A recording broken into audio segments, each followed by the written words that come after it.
আজি আমাৰ ইয়াত খুব বৰষুণ দি আছে সো আবেলি টাইমত মোৰ আজি কুৰকুৰি ভিন্দি খাবলৈ মন গৈছে সো মই ভাবিলোঁ আপোনালোকৰ আগতো ৰেচিপিটো শ্বেয়াৰ কৰোঁ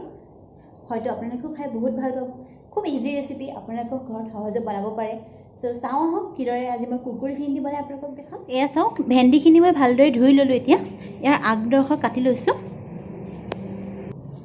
আৰু এয়া মই লৈছোঁ ইয়াত বেচন লৈছোঁ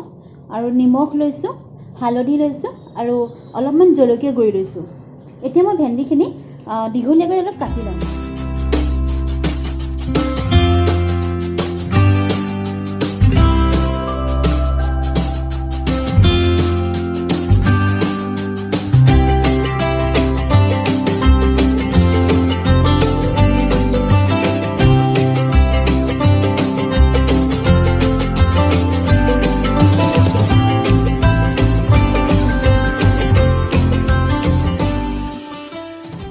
এতিয়া মই কাটি লোৱা ভেন্দিখিনিৰ লগত বেচন নিমখ হালধি আৰু জলকীয়া গুড়িখিনি মিক্স কৰি দিম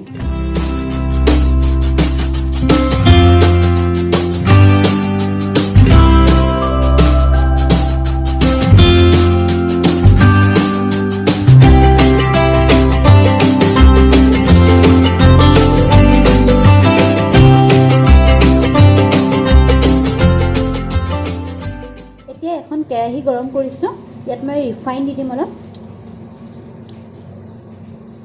ৰিফাইনখিনি ভালদৰে গৰম হ'বলৈ দিম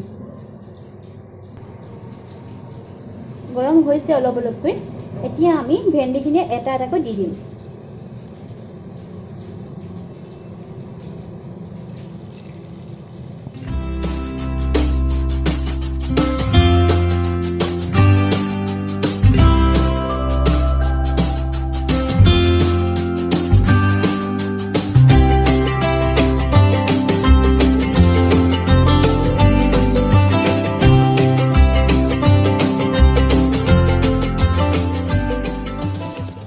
মই ইয়াত অলপ ওপৰত চাট মছলা দি দিম চাট মছলা পেকেট